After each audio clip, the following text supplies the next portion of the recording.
Hey, hello everybody. It's hopefully your favorite bear VTuber. My audio echoing somewhere. The scuff begins. Okay, there we go. Hello. Oh yeah, and I'm here with my friend Annie Raster. Hi, Ted. Yeah. Hey Annie.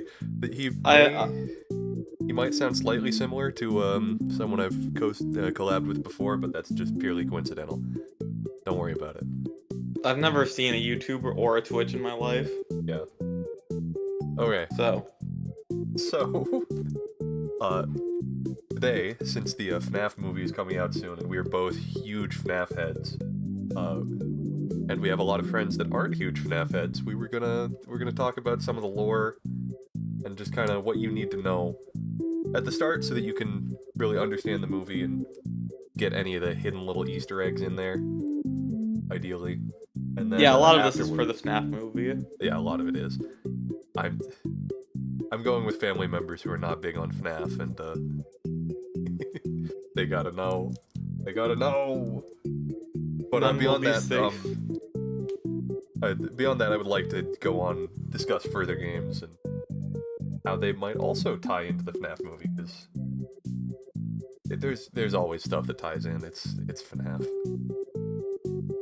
Yeah, Silly. FNAF is a messy web of interconnectedness, but it's a beautiful web of strange, just absurdities.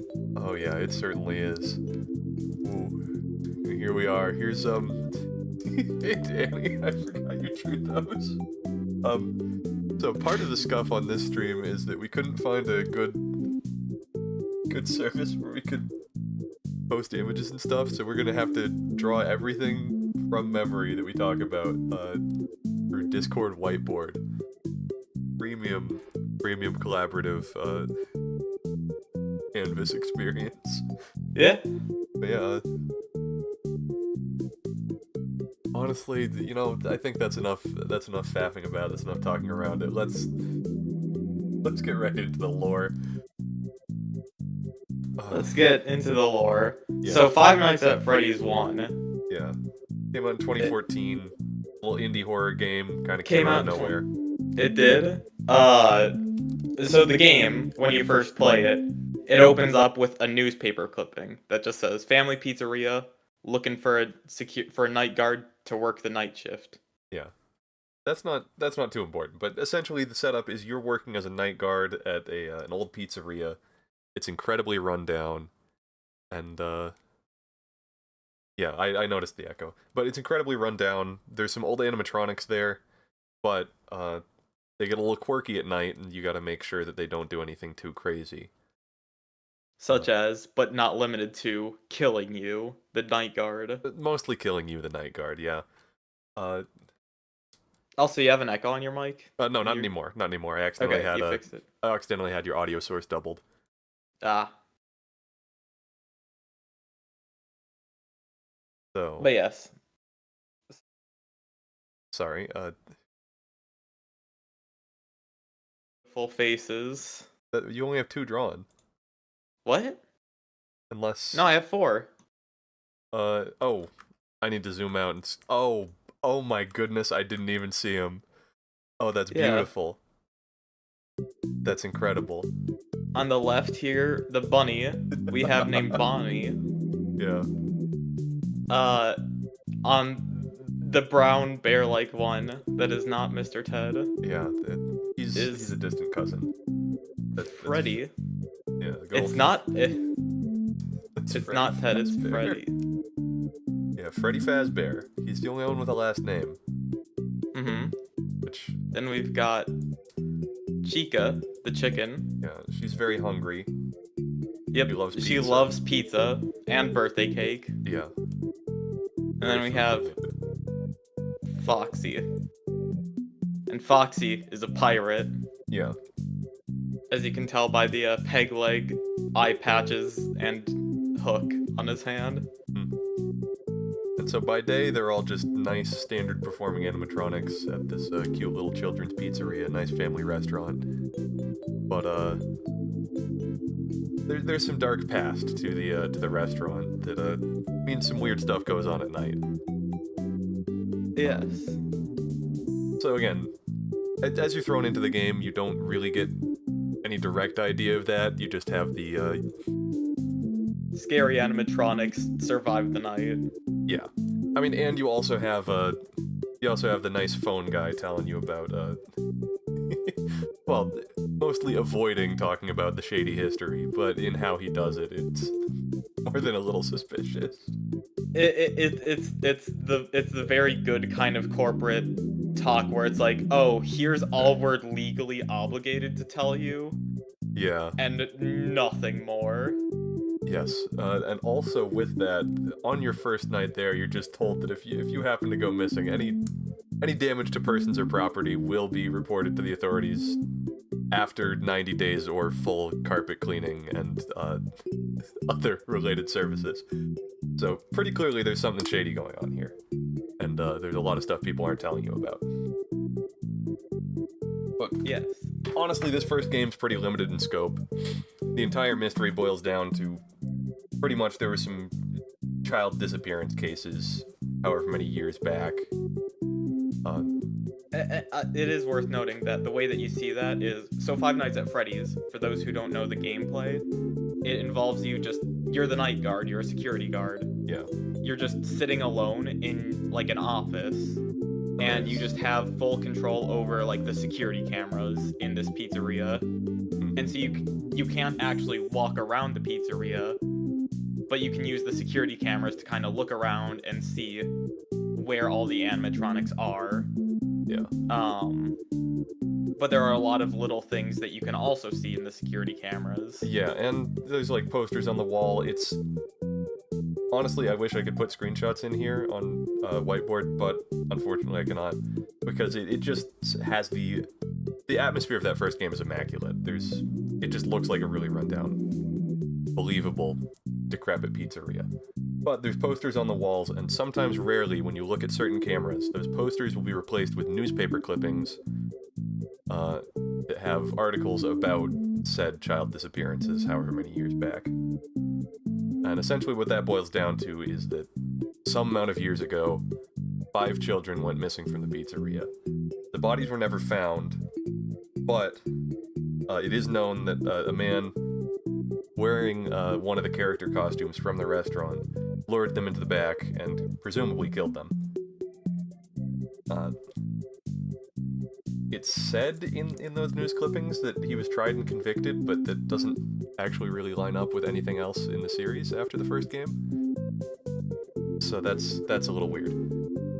But also that several months after the disappearances were reported, that the animatronics started smelling really bad and leaking fluid from various bits, which I'm not gonna spell it out, but well, actually I might. Yeah, basically the killer stuffed them in the animatronics.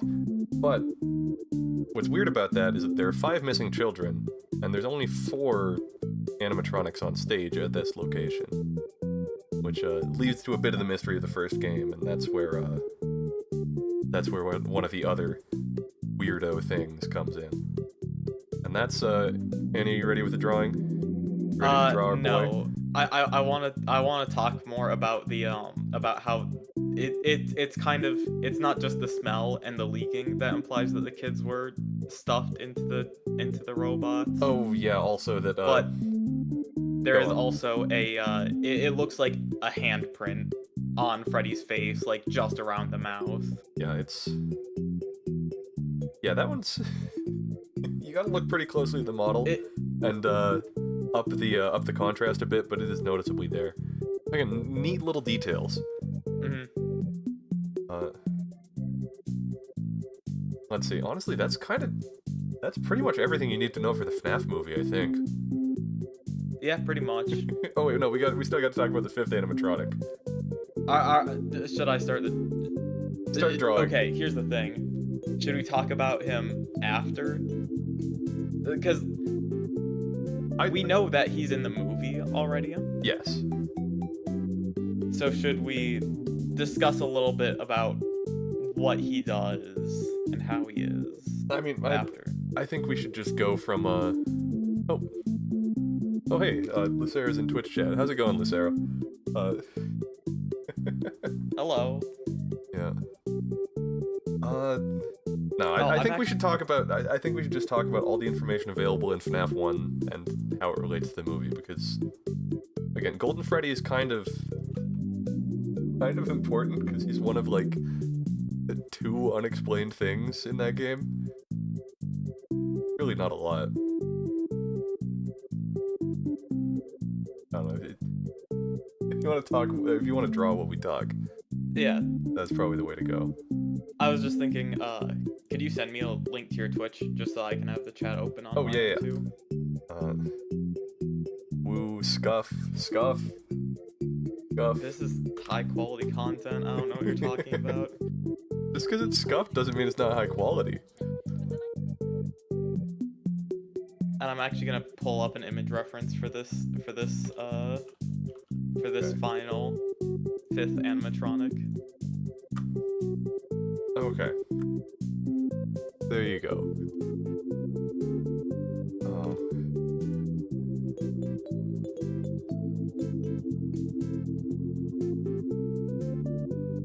Yes, so the fifth animatronic is a, it's not even really there as far as the game says. The fifth animatronic is another random rare event that shows up about every 1 in 1,000 times that you, I thought it was 10,000. It's some ridiculously rare thing. You flip up a certain camera, one of the posters will be replaced with an image of a yellow-colored Freddy animatronic that's you don't see anywhere. And then when you put the cameras down, there'll be an empty suit of that same guy in the office, which is it's unexplained. It's in the game, there. It's just there, and then it vanishes if you flip the camera up. Also weird is every time it appears, there's a screen flashes black and there's a text saying "It's me," which tends to be a that tends to be a fixture of reappearances of Golden Freddy. But again, it's kind of left ambiguous what it means in that game. As the series progresses, there's more and more, but I don't know.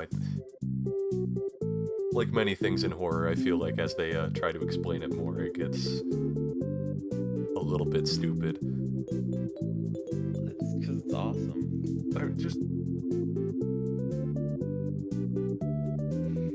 Yeah, the awesome is certainly a word I'd use. I just finally opened up the Twitch stream and I see my frickin' my little thing. Yeah, you're looking great, bro. Thanks. Also, wait, is the whiteboard not updating? It should be.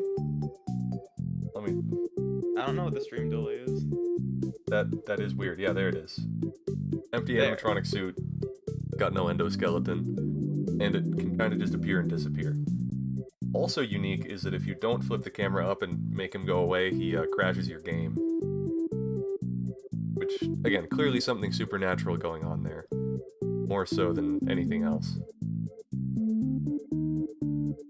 But, yeah. And it is worth noting, my drawing isn't doing the best job at showing it, but Golden Freddy is basically just a yellow recolor of the normal Freddy Fazbear that we all know and love. Yes. Which is weird, because, like, why would you have a different colored version of the same character at the same restaurant? Yeah, they already have 3 other characters that are not only differently colored, but also differently, you know, they're different suits, they're different characters. So there's just this double Freddy going on. Okay, though, if you've watched the trailers, Golden Freddy already... I don't know what they're doing with him, but he is there, and he is walking around, and he is definitely a ghost. Yes. That seems like a weird thing for them to tip their hands on early for the movie. But then again, there's a lot of other stuff. I mean, we're at that point where we're pretty much done talking about just the first game. Mm-hmm. And the thing is, there's like, what, 10 games? 11 at this point, kind of? 9 if you don't count the phone one, which I don't. Though Ruin can argue. I feel like Ruin is its own game. Yeah. Which we'll get into later. Yeah, we will get into that later. But yeah, for now, this is just... Honestly, it's a little quaint seeing just how little there is to talk about with the first game. It's funny. Given what it is now, and just how influential in the horror scene the first game was. Like... This game... Five Nights at Freddy's. Five Nights at Freddy's and its consequences have been disastrous for the indie horror scene. It's... Yeah. It's one of the... It wasn't the first game, but it's one of the great ones that really started the whole Let's Players screaming at their monitor. Hey, welcome to Chat the Deception. If you're not a FNAF head, we just finished covering FNAF 1. All 3 things in that lore. For a quick recap, haunted pizzeria, serial killer, Bite of 87, ghost robot. We didn't talk about the bite of 87. Well, because there's nothing to talk about with it. It's a noodle incident. We didn't even bring it up. We should. Okay, it's The a phone noodle guy. incident that the phone guy mentions once in passing, and then everyone immediately became completely obsessed with it and have never shut up about trying to theorize about what it actually was. Well, we know what it was. No, we don't. I know. Oh, okay. Do you? Yeah. Yeah. Maybe. It's a it's a noodle incident. The details don't matter. It's there to establish that the animatronics actually do bite people and do kill them. I don't understand the fixation on it with the within the fandom. That honestly has been a thing that bothered me. That's bothered me ever since I started following FNAF. I mean, I feel like part of the thing is with Five Nights at Freddy's 1, we've already pretty much covered all of the stuff that's there. Yeah. And the bite of 87, you know, it's it's like one of 4 things that's there. That's true. And it is the only one that's like directly given to you without you having to find an Easter egg. It's directly given, but also like, yeah, it is. I don't blame people for trying to figure out what one of these 4 things are. That's fair. Because all the other ones are reasonably significant. Yeah. It is definitely a bit of a red herring in my eyes. Anyway, from this point on, basically anything past the first game is potential spoilers for the movie. So, if you're trying to go in spoiler-free, I guess leave now. Yeah, although it is worth noting, It's... we don't know what the movie's gonna be like. Yeah, it's more just like lore connections, and there are some reveals that might happen in the movie that, will not be very surprising if you already know about Spring Bonnie, for example. Or, the Bite of 83, or any of that stuff. Or even, like, the Sister Location Circus, baby. Yeah. Those, There's we a will lot. explain all of those as we go. It's one of those things where it could either be a matter of, oh, we're spoiling the movie, but it could also... I see it could be likely, where, like, this is almost required reading for the movie to make full sense. I don't think Blumhouse would do that for a massive, for like a at least somewhat mass market movie. Yeah. I could see it. I mean, there's a lot of, like, shows and movies that exist where it's just like, oh, you kind of need to understand what's happening to fully get them, but you can still enjoy them. Yeah. Anyway, without knowing. for a major recap on FNAF 1, after the game we're left with like 3 main mysteries. The identity of the serial killer, what the heck is going on with the Golden Freddy, and the Bite of 87. 2 of those have been answered in further games, and we'll talk about those as we go. So let's move on to FNAF 2. Yes. So Five Nights at Freddy's 2. It is the same. It's the same type of game as the first one, except it's a different building. Yeah. This one, it came out about 3 months after the first game. Sequel. Yada yada yada. Everything in the marketing is saying, yeah, this is a new building, refurbished. Everything's all fancy and new. And then the big twist ending of this second game is that it's actually a prequel. Sorry for spoiling a 9-year-old game now. I can't believe this. I haven't even played 2 yet. You want to start drawing some of the guides? I feel like we're running out of space. Oh, you just clear out the canvas. I feel like these guys aren't super relevant anymore. Nah. Kind of. Well, okay. You need to know the 4 main cast, pretty much. Yeah, but there's a version of them in every game. Yeah. Okay. So part of the game camouflaging itself as a sequel is that there are decrepit, rundown versions of the original 4 animatronics in the pizzeria, as well as fancy, shiny new toy versions of them, which are more overtly robotic. And Honestly, I I don't like them design-wise nearly as much. I wouldn't Hot say they're take. overtly robotic. I'd say that they're much more like plasticky. Yeah, they're more plasticky than like fur-colored animatronics. Yo, thanks, Lucero. Thank you for signal boosting my worst stream yet. I really hope people hop in, see me being an absolute fraud. I don't know. I'm sure it'll be great.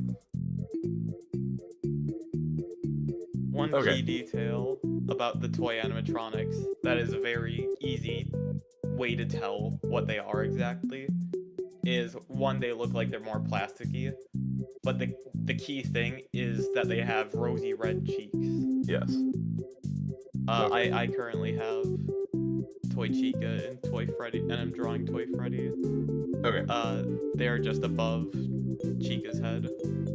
If you scroll up a little. Oh, those are tiny. Yeah, I mean, Okay. zoom in. That's fair. Okay. Yes. So, lore-wise, the setup is pretty much the same. You're another night guard working at the new Freddy's location. The animatronics get a little wacky. But this time, it's because the new toy animatronics are hooked up to a criminal database, and they have facial recognition software, where they can... After some incidents at an older location, they don't want... They don't want anyone who has committed crimes towards children previously to be there. And clearly, putting facial recognition on the robots was more cost-effective than just looking at the sex offender registry. Good plan. Thank you, Fazbear Entertainment. I mean, when you're already having robots in your facility, when they could just be your security too, it just seems like it's good money. Yeah, the robots that have been known to kill people before. Yeah, that's a good plan. Okay. So from there, you go throughout the nights. You get pre-recorded messages from the phone guy again. Which is weird because he did die during the first game, which is the first major hint that this is not actually a sequel. And then I guess other stuff proceeds. Yeah. Oh, that's a beautiful little toy Bonnie you've drawn. Thanks. I love it. He has this little guitar. Yeah. And also, I will say, with the toy animatronics, there isn't a toy Foxy. Yeah, well, there's the Mangle, which we'll get to. But again, lore-wise, that's not that important. It's just a cool new character design that honestly is one of the sickest FNAF character designs. I really like it. The Mangle? Yeah. Yeah, the Mangle's a good design. Again, to explain, this is much harder without visual aids. Are you gonna try and draw Mangle? Yeah. I feel like so much of the appeal is lost with us. Just quirkily little... With I our feel like quirky this is a little different drawings. kind of appeal. It's charming, but... It definitely loses so much of what makes the games effective. Oh, yeah, no, certainly. I'm not able to frickin' recreate, like, Scott's good stuff. Yeah. That's true, Because but... it is... Five Nights at Freddy's is one of those things where it's like, oh wow, this game actually has fantastic art direction and stylings and like aesthetics of pizzerias and animatronics. Oh, yo, we got a new chatter in from YouTube. What makes Golden Freddy better? The ability to disappear and reappear inside the office at will and then crash the game rather than just killing you. No, the drawings are not really to scale. The toys are still full-sized animatronics despite their names. They're still human-sized and actually slightly larger. Yeah, here I'll draw a person for reference. They're just the new iteration at the new location. Yeah, that person there is probably about an accurate representation. And then I'll draw one. I'll draw a little stick figure next to Bonnie for scale.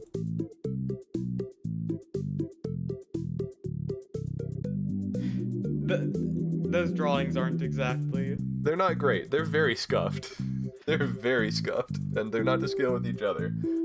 They are not to scale with each other, but yeah, all of the animatronics are about 7 feet tall. Yeah, and which is really funny when you consider some of the later ones. But again, we'll cover that later. So then, in addition to these main 4 animatronics at this location, actually, sorry, let's finish covering Mangle first. So Mangle was that's one of the performers during the day, and like Foxy at the original location, is at the small children-oriented area of a Kids Cove in the first case. But in this case, the kids started just messing around with the Foxy and like taking parts out and mashing them out. They're mashing them back in other places. And eventually the employees just got tired of actually putting it back together. They just left it like that. It's still alive. It still works. Yeah. Honestly, it's really sad. This has no relevance to the movie, by the way, if you're here for movie info. This is FNAF lore, baby. This is FNAF lore, baby. Okay. Then there are some minor animatronics there in addition to the main 4. And then there's a pretty important one. The most important one lore-wise, there's a weird marionette. There's a security puppet, which not much information is given about it, but it's weird and creepy, and it's got a music box. And if you don't keep that music box wound up, it'll kill you. It gets real mad. The thing that is basically a giveaway that the marionette is special in some way is the fact that it's not an animatronic. Yeah, because it's just a puppet, but it still moves on its own and somehow jumps at your face and kills you. This game also introduces something that becomes very, very important to FNAF storytelling, that being the death minigames. And the lore imparted from them. So sometimes, rarely when you die in FNAF 2, you get put into a little minigame, playing as like Freddy and giving cake to kids, what have you. And those introduce the other major new character in the lore, the Purple Man. The Purple Man? He's the Purple Man. Here, I'll add the stripes if you want to start drawing a Purple Man. Or I can start the Purple Man. Alright, I don't want to draw a Purple Man. Oh, I don't know his color. He's purple. He's purple. I know, but it doesn't have to be exact. He's the Purple Man. For those who are unaware, the Purple Man, his color is it's a little odd, and it's kind of important. Not really. It's just kind of, he's a guy in the shadows. He's not supposed to be literally purple. That's what you think. Yes, that is what I think. Anyway, so in some of these death minigames, the Purple Man will be there. For example, the one where you're giving cake to kids. As you're doing that, there's a kid locked out of the pizzeria. Then a purple car pulls up, a Purple Man steps out of the car, and kills the kid while you are powerless to watch. They're little 8-bit minigames. They're not particularly graphic in what they depict, because otherwise these games probably would not have gotten nearly as popular as they did, especially among children. This stuff gets dark. Oh, yeah, no, it's... Honestly, Five Nights at Freddy's is a pioneer in the dead kids genre. Honestly, even the first one, like, they are not shy about saying, yeah, these kids were murdered and then stuffed into horrible animatronic suits to die. Yeah. Oh, it's good stuff.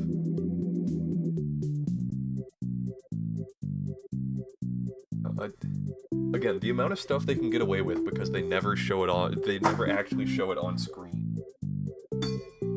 Sorry about that. is just ridiculous. What else is there to say about FNAF 2? Well, the purple guy's identity is a He's big the mystery. That's the new big mystery, because now we know the serial killer is the purple guy.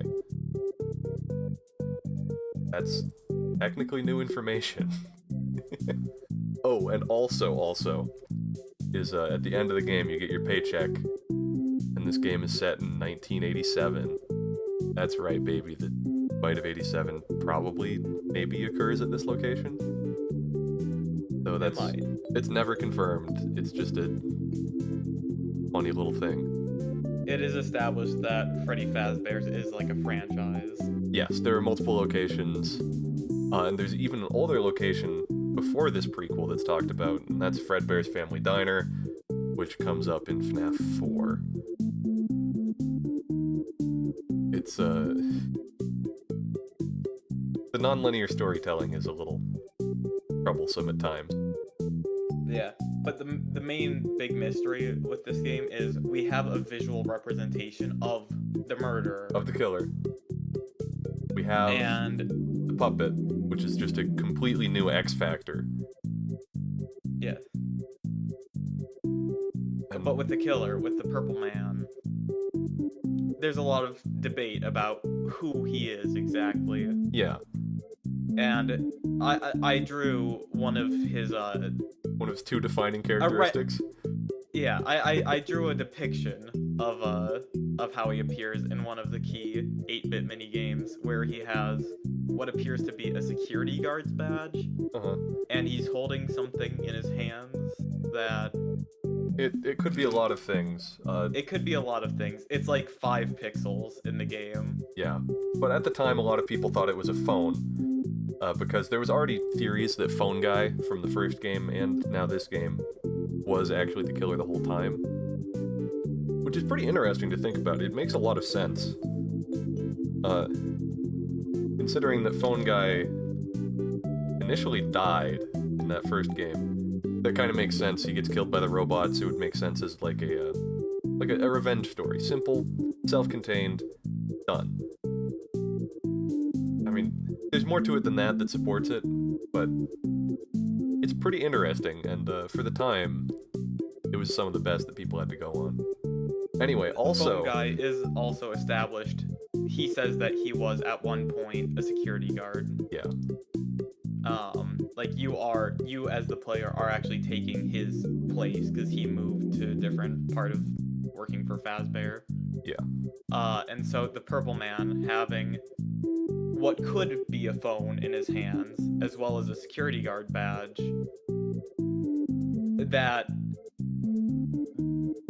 it doesn't confirm, but it's led a lot of people to believe that, oh, maybe this Purple Man is the Phone Guy, is the killer of all of those dead kids.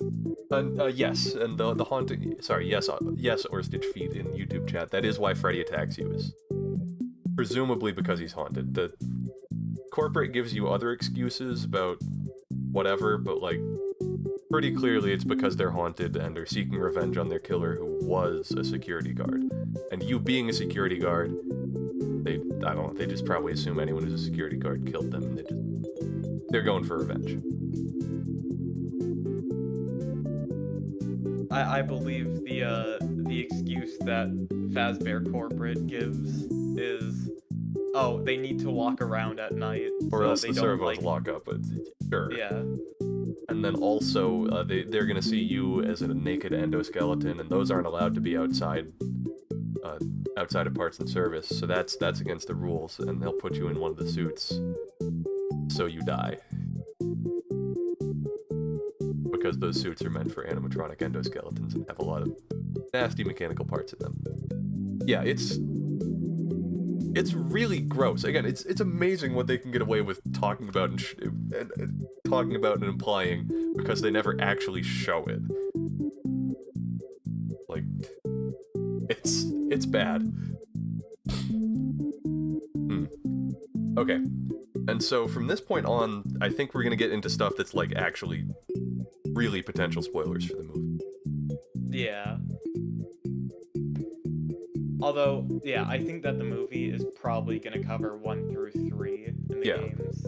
Yeah, but Or- there's still bits and pieces from later things. It's gonna Yeah, be the but, like, FNAF blend, but in essence, it's focusing on the first 3 games. yeah. 'Cause the first 3 games were originally intended as a trilogy that would be self-contained and pretty much end after that point. The creator of FNAF, in fact, declared publicly that FNAF 3 would be his last game in the series, and here we are, 6 games later, 7 if you want to count a DLC as a separate one, with another one slated to come out in 2 months. It's, honestly, it's a fascinating media franchise to follow. It certainly is. Anyway, spoiler portion of the lore starts pretty much now. Yes, so on that note of spoilers, if you want to scroll down to the bottom of the page. Oh yeah. Oh my goodness, it's it's a golden rabbit suit. Yeah, a golden Bonnie. Oh wait. I realized we forgot to mention the dead children's incident from FNAF 2. During the middle of the week you're working there, it said that someone took a yellow suit from the location and used it. And it's not elaborated what used it means, but it's pretty obvious that several more children were murdered by someone wearing that suit. Weird, because those suits were decommissioned and no one was supposed to know about them or use them at all. Which, again, more hints towards the killer being a Fazbear insider. Someone that both knows about the suits. Yeah. And also, like, one of the key things is that he knows how to operate the suits. Yeah. Anyway, that leads us into FNAF 3. FNAF 3 has, I think, the single coolest animatronic design in the entire series. And I think a lot of people would agree with me there. The setup for FNAF 3 is that it is now the far-off year of, what, 2023? Or is it set in 2017? Yeah, it's 2023. Crazy. And you are working as a night guard at a Freddy Fazbear's Pizza themed horror attraction. Because over the years, first game takes place in the 90s, second game in the 80s. But over the years, the bad reputation and urban legends surrounding Freddy's have given it somewhat of a horror reputation. So there's a company that makes a little horror attraction, digs up things from the old locations, and shows them off in a fun little haunted house type attraction. The game leads off with with your supervisor and work instructor telling you that they found a real one. They were tipped off about weird hidden back rooms that weren't on the floor plans of any of the pizzerias. And in the process of going through those, excavating out, they found a full animatronic and endoskeleton, and they're shipping it into the location because, like, imagine that as a sick prop. And that's where the game starts. It's this fun little rabbit guy who Yeah. he's named Springtrap.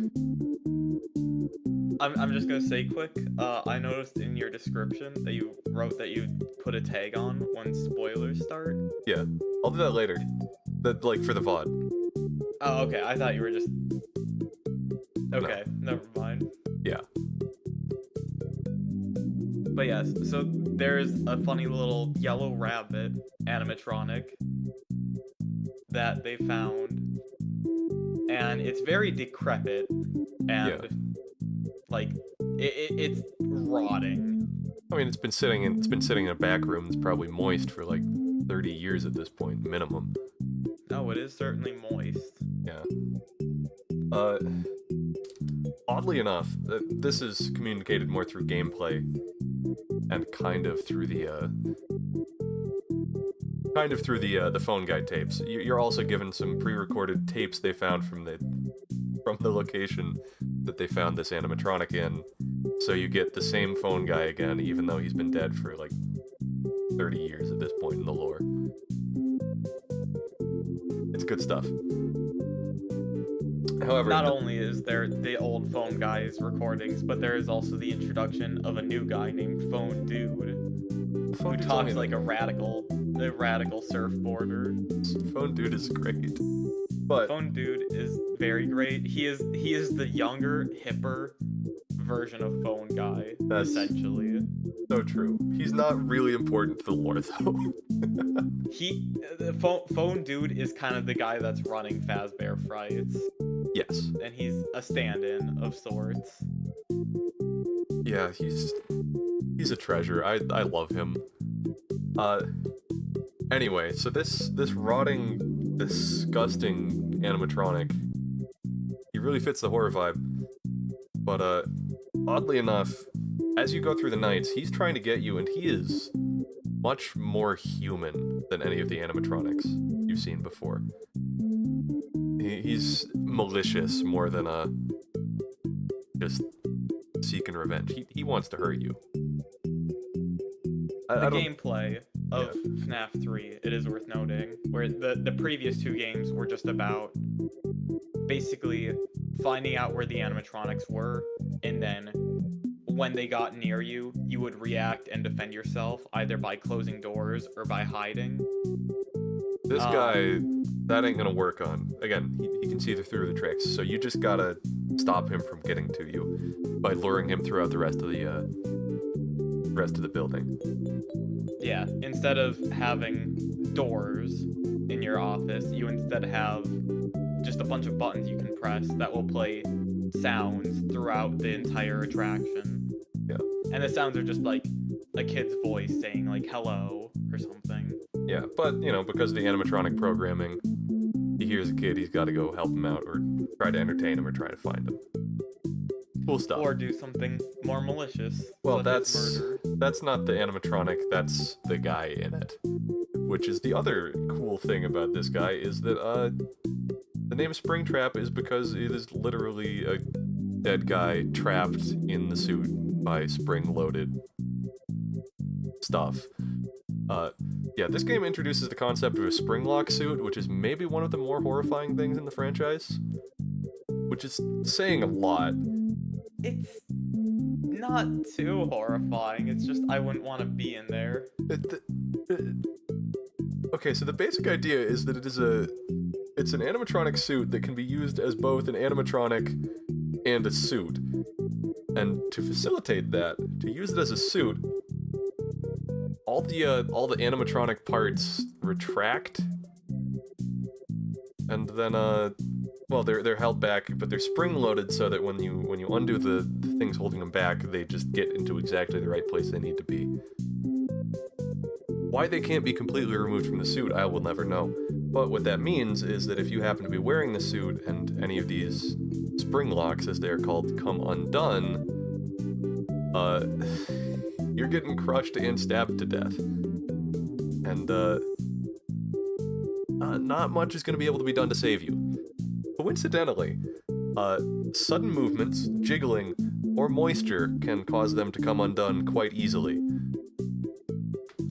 Yeah, they were decommissioned very quickly. Yeah, the instructional tapes say that if anything happens while you're wearing one, go to the hidden back safe room so that you can bleed out of view of the guests.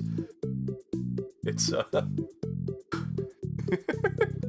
again, the amount of stuff they can get away with by not showing it on screen is incredible. Yeah. So this thing is basically a walking saw trap as a suit that you get to wear for minimum wage. And is it FNAF 3 when we have the minigame? FNAF 3 has minigames between every night, which is unique. They're not optional. And they show the purple guy, in presumably the FNAF 2 location, disassembling each of the robots between the nights. That part's not too important, but what is important is that each of the minigames holds a secret thing you can do during the night to unlock an Easter egg, which will become relevant later. But you do something weird, it gives you a new minigame that's more broken, and then you glitch that minigame out. And weird stuff happens. You also get some fun little cutscenes, including seeing the ultimate fate of the purple guy and how Springtrap came to be. Which I think is probably the next main lore-related thing here. Yes. So, the minigames where the purple man goes and assembles all the animatronics one by one. The final of those minigames, I don't remember it exactly. It's happening on a rainy night. He disassembles the last animatronic, then goes in the safe room. But then all the spirits of the dead kids appear to him and are threatening. He tries to run away, but you know, they're ghosts. You can't really run away from ghosts.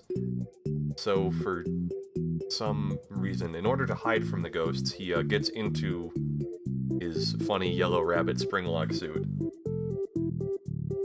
I don't know. It is raining. Yeah, he likes dressing up as a rabbit when he kills children.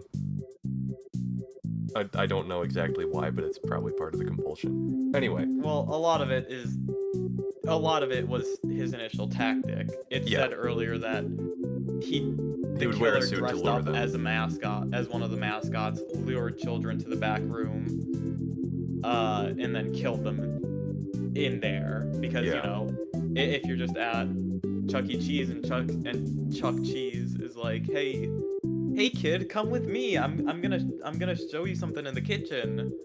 Then or in this secret back room that there are no security cameras on and doesn't exist on the floor plans. Nothing bad could happen here. Yeah.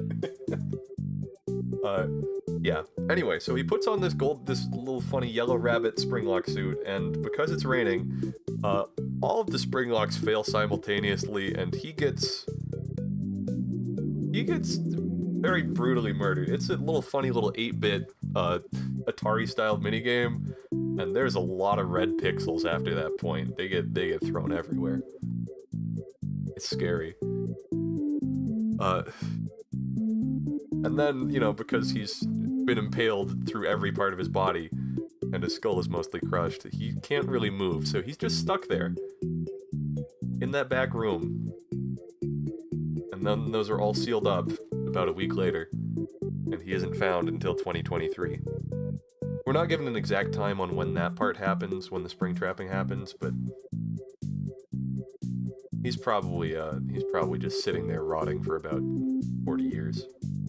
You'll love to see it.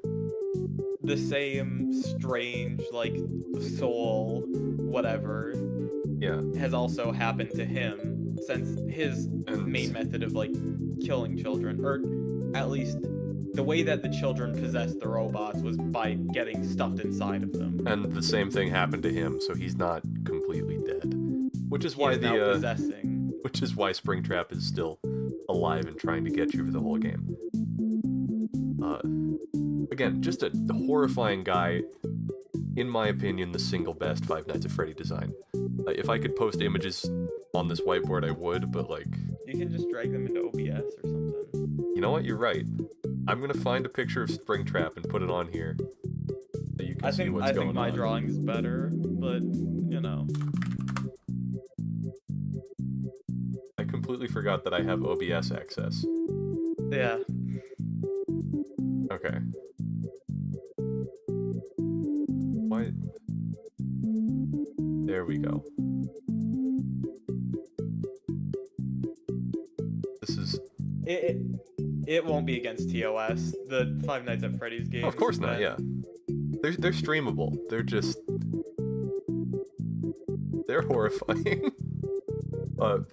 As much as they can be for a game that's played by 10-year-olds on YouTube. Yeah, it's not violence or gore necessarily. It's about or I guess it's like... Again, they never show anything. It's as bad as like any Resident Evil game at worst. They never show anything. It's just they imply it, which is much, much worse, because you imagine being in a springlock suit and you're like, oh. It's like, first one that goes off, it's gonna be the first one that goes off. it breaks your leg or something, and then there's blood everywhere, which causes a chain reaction, and also, you know, you writhing around on the floor in pain is going to cause all the other ones to go off. It's bad. I don't want to think about that more.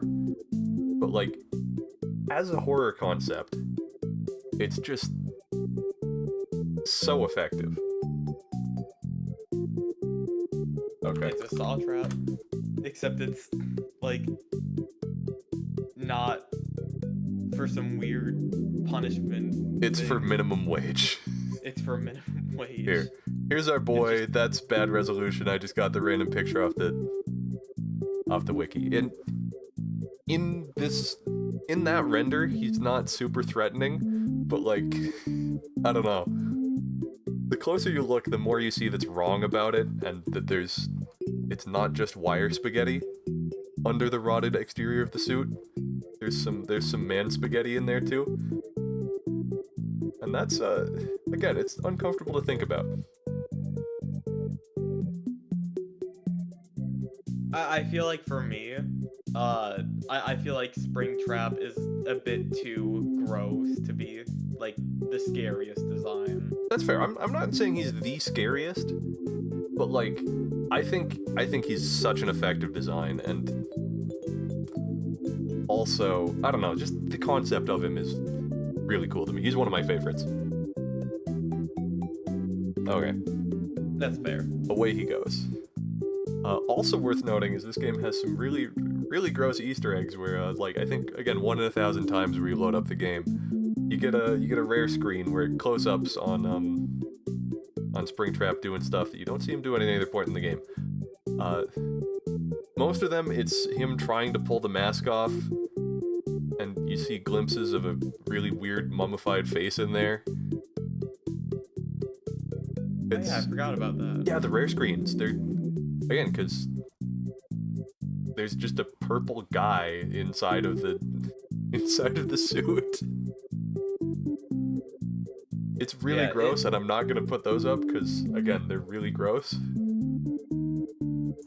But if you're interested in, just look up Springtrap Rare Screen FNAF 3 on some kind of image searching program. Yeah. Yes. Another thing that we didn't explicitly point out, but it is something that is just odd about FNAF 3, is that it has the fewest animatronics in it, and that it only really has one. Yeah, Springtrap is the only guy who's there. But there are glimpses. There are hallucinations, which brings with it some other questions. Because throughout the nights, you will hallucinate other animatronics, including ones that presumably there's no way your character could have seen, to have hallucinations that look like ones from earlier games. Which, this is the first game that kind of ties the other two together. It strongly hints that you've been playing as the same guy all three games so far. And then at the end of this game, you burn the pizzeria down because you want to kill the evil rabbit guy. Yeah. And burning the pizzeria down is hinted at by the phone dude, where he's just like, oh yeah, no, we're actually using the, like, old crappy wiring from the 60s and 70s. Which is so monumentally stupid that only a horror attraction could come up with it. Or something related to Fazbear Entertainment. So they're just using this crappy old wiring stuff, and they're just like, yeah, no, there is actually huge risk of fires. Being a night guard, you double as both security and also as fire watch, if I remember correctly. Something like that. Anyway, that's Springtrap. But yeah, so he's the serial killer the whole time. He got his karmic retribution, and then at the end of the game, you burn the pizzeria down, and depending on what you've done for the rest of the game, you also either don't or do set the spirits from the original animatronics free. There are two separate endings in the game that are achieved by doing very, very strange things in the minigame, and then it culminates in a minigame called the Happiest Day, which involves setting the spirit of Golden Freddy free. If you set the Golden Freddy spirit free, the rest of the spirits go with it. Otherwise, they're all still stuck, even after burning down the pizzeria. That will get expanded on later, but for now, that's pretty much all there is to say about it. What else is worth... Yeah, actually, is there anything worth covering from FNAF 3? I don't think so. Okay, I any am questions noticing from that chat? What? Sorry? Oh, You were I noticing the will what? say, as a FNAF head, I'm noticing that, oh wow, it has actually just been like years since I've really thought too much about the first 3 games. Yeah. Considering we're on, number 10, essentially. Yeah. I really like the first 3 games. I feel like they make the best story between the 3 of them. 3 was intended as the first spot that the series was going to end. And, I don't know, I feel like it really makes a fitting ending like that. And then on the subject of the series is going to end, Five Uh, Nights at Freddy's 4. the second time the series was going to end in 2 games. Scroll to the top right corner. Okay. So this one... This is where the animatronic design started to fall off for me. Or at least, for specifically this game, I don't like them as much. I'm going to pull up Nightmare Freddy, and... Yes, so FNAF 4 is the first game in the series not to take place in a pizzeria. I was gonna say that, but then I was like, oh wait, no, FNAF 3 was technically a horror attraction and not a pizzeria. But you're still in it. Well, but it's a repurposed pizzeria. It's still a pizzeria. Yeah. Five Nights at Freddy's 4 instead takes place in what appears to be a child's bedroom. Yes. Which, And really good concept. Really good concept. Maybe the best. But then they made all the animatronics look like this. Where they're just too overwrought and trying too hard to be scary, in my opinion. yeah, a lot of FNAF 4 is kind of the idea that this is a child's nightmare after either just being afraid of the animatronics or witnessing maybe some of the murders that happened at Freddy's. Yeah. Well, in this case, being afraid of them. At this point in the story. So, FNAF 4 is really... Again, being another ending point, it tries to tie things up and not leave many loose ends. Which, causes huge problems when they continue it in the next game, and a lot of those loose ends... Well, a lot of those ends have to be re-loosened in a way that they have never really been resolved since. But that's... Again, that's for later. Honestly, we might not talk about that today, because I think 1 through 4 might just be enough information. We're only going up until the second time the series ended, not the third or fourth time. I feel like the series has never tried to end since FNAF 4. UCN. Oh wait, yeah, I forgot about 6. Duh. Yeah. You mean 7? Yeah, but like 6, well, 6 is the 7. ending, 7 is a part of 6. But yes, so that's why I said. Let's not get bogged down. But yes, so FNAF 4, you're a child in your bedroom. They're really, really big, scary, overwrought, trying way too hard, scary animatronics trying to get you in your bedroom. It's more that they have a lot of teeth. They have big, sharp, pointy teeth in their mouths, and a lot of those, and then their stomachs are also all big, sharp, pointy teeth. Yeah, the nightmares, like, they're cool designs. They just, I don't know, they don't scare me. Except Nightmare Foxy. Nightmare Foxy's a good one. But yeah, it's established by 4 that the main way that you're getting the story through FNAF games is the like mini games that appear at the end of the night. Yeah. Oh yeah, no, 4. No, of course 4 has them. They're like the whole thing. Yeah. Yeah. And so some of the odd thing is like, well, why are you a kid? Yeah. And why is this kid afraid of the animatronics? Because Well, apparently you need more of a reason than just they look creepy. yeah. Well, why are the animatronics in your room? Is the other thing. How did they get in your house? Mm. So Um, yeah, mechanics you can. wise, it takes a big step, but that's lore wise. Between every night, you get these little mini games, which are much more narrative in nature than previous ones. You're a small child who is going to have a birthday party at Freddy's at the end of the week, but you got an older brother who puts on, well, he bullies you by because he knows you're scared of the animatronics, so he puts on a foxy mask and jump scares you around the house. But you cry. It spooks. Yeah, it's pretty spooky. Honestly, it's done pretty well. Uh, but so throughout these nights, there's more and more weird little details in the in the child's minigame stuff that really start to make you think about the previous games. You I mean, there's a lot of characters that just resemble animatronics from previous games. You have exactly toys of the original 4 animatronics that are the same color scheme as the toy animatronics from 2, where the Chica is missing her beak exactly like she is in FNAF 2.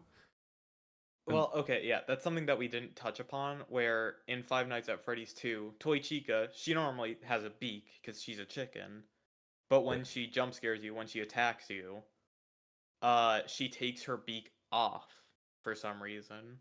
yeah, And in FNAF 4, when you find these little just toys just on the ground, the Toy Chica, her beak is just on the ground next to her. yeah. And then there's again a lot of characters with weird resemblances. There's a there's a guy who talks about his Bonnie toy being a finger trap, which is interesting because I don't remember that he part. keeps pinching his finger and it's a finger trap, and That's so really that's funny. yeah, pretty clearly drawing a lot of connections back to the older games to the experiences of this child. Um, then you go into the pizzeria, you see a shadowed purple guy helping another employee into a Freddy suit. Oh, there goes my So, it looks like he's stuffing a guy into a Freddy Fazbear suit. It really does bring up issues with commercial chicken farming. Thank you. Thank you, chat. Uh, yeah, there's again, a lot of interesting parallels. Yeah, and presumably, uh, seeing the employee getting into the suit is, That I feel probably like that's, traumatized him to a level where he's afraid of the animatronics at least a little it bit. traumatized him, and it's kind of why the Nightmare animatronics have, like, teeth for their stomachs. Uh, no, Because that's because of what happens at the end of the game, at the last night. I I feel like the teeth in the stomach is more about, like, being shoved inside. Maybe. Like, But having a person stuffed inside.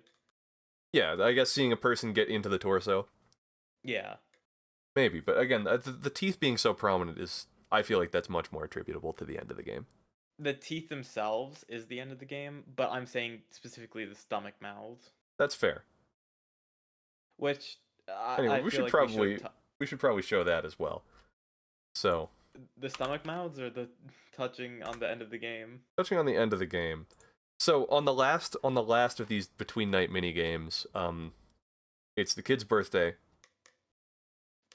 and well, the birthday's at Freddy's. The older brother and his friends do some more funny little bullying, and well, they end up picking up the kid and putting his head in Freddy because they know in Freddy's mouth because they know he's afraid of the animatronics. While Freddy is performing, and as it turns out, the jaws have to open and close while he's singing, and well, they close with the kid's head in the mouth. pretty bad. Everything goes silent after that. Except for Well, a and certain then somebody. you phase out, and it's a new cutscene with a mysterious disembodied voice from your Freddy plushie that's been talking to you the whole game. Oh yeah, we forgot to talk about that. We didn't talk about Psychic Friend Fredbear. Throughout the whole game, there is in those mini games there is a little stuffed animal Fredbear that just randomly appears in weird places and talks to you. And weirdly enough, tries to encourage you to be afraid of the animatronic and to run away from them. Doesn't make a lot of sense. It's very weird. But regardless, at the end of the game, after the kid's head has been crunched, this plushie talks to him and swears that it's going to put him back together.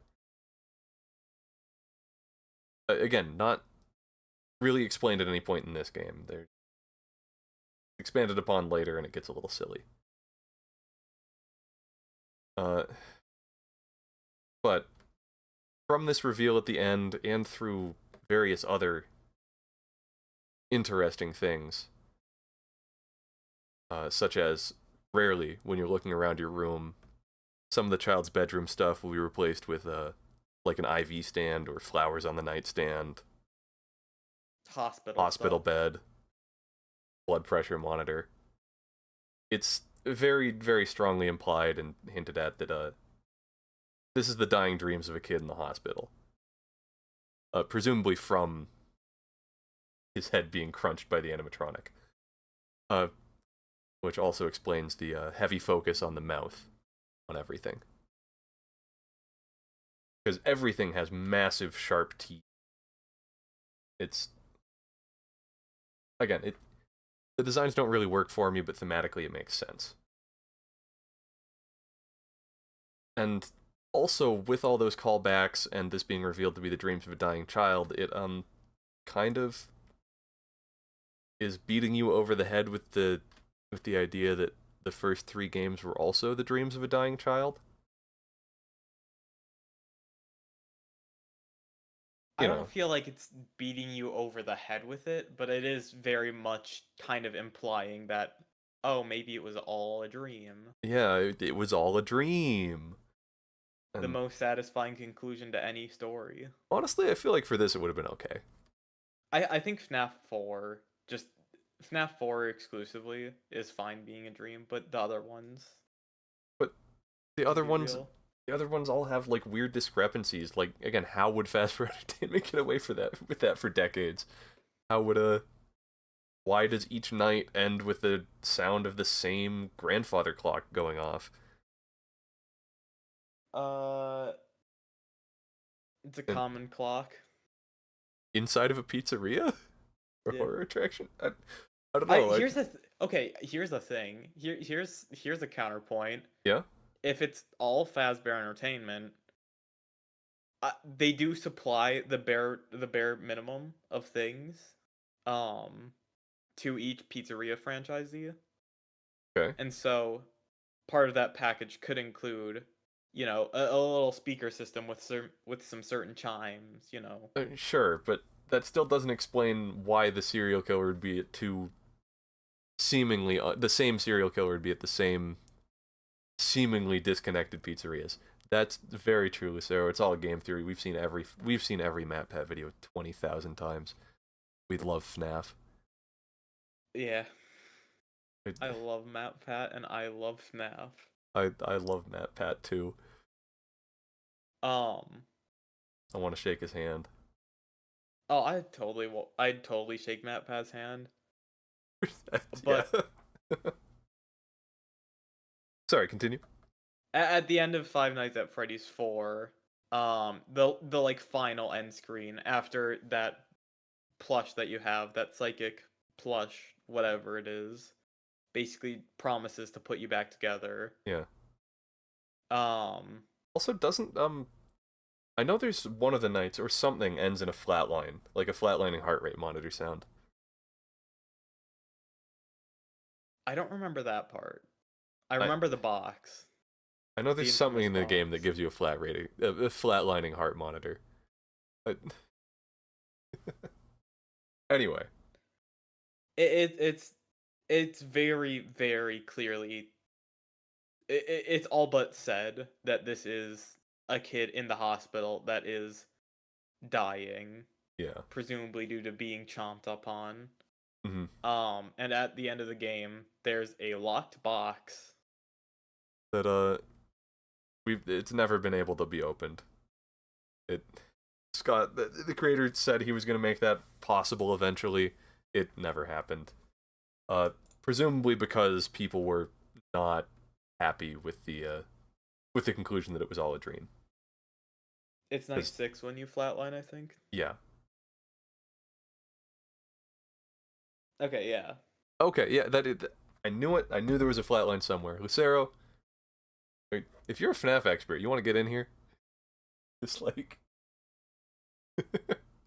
no, I feel like we're kind of wrapping up. we are kind of wrapping up for here. But if we ever But do another apart FNAF talk stream, yeah, he said he would reveal the box, and then the famous Matt Pat live stream where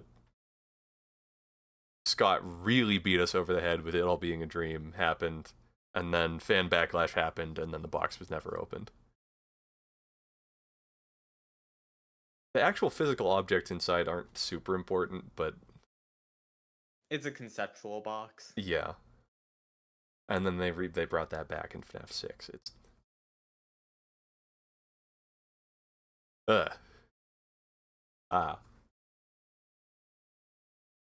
I think I don't want to talk about FNAF 5 today because FNAF 5 is going to be completely irrelevant to the movie. There's like nothing useful there, and also it's when the series starts getting really stupid. So if anyone in chat has any questions, the overview, I think we can field questions for a few minutes. So Annie, did you have anything else you wanted to talk about with that we forgot to cover? Not really. Okay. Matt Pat's guess was correct. Yeah. And so Scott changed the contents of the box. The book's lore is weird. Yeah, Lucero. The book's lore is weird and again is only really relevant once FNAF 5 comes out. Because 1 through 4 are again self-contained.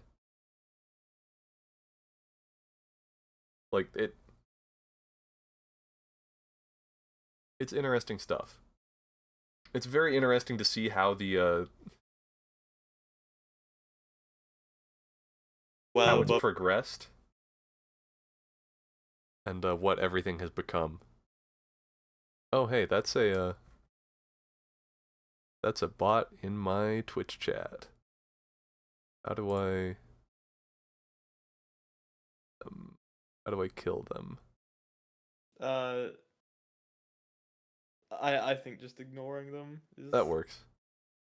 Okay. Well then, in the absence of questions from chat... Oh, okay, thank you, Lucero.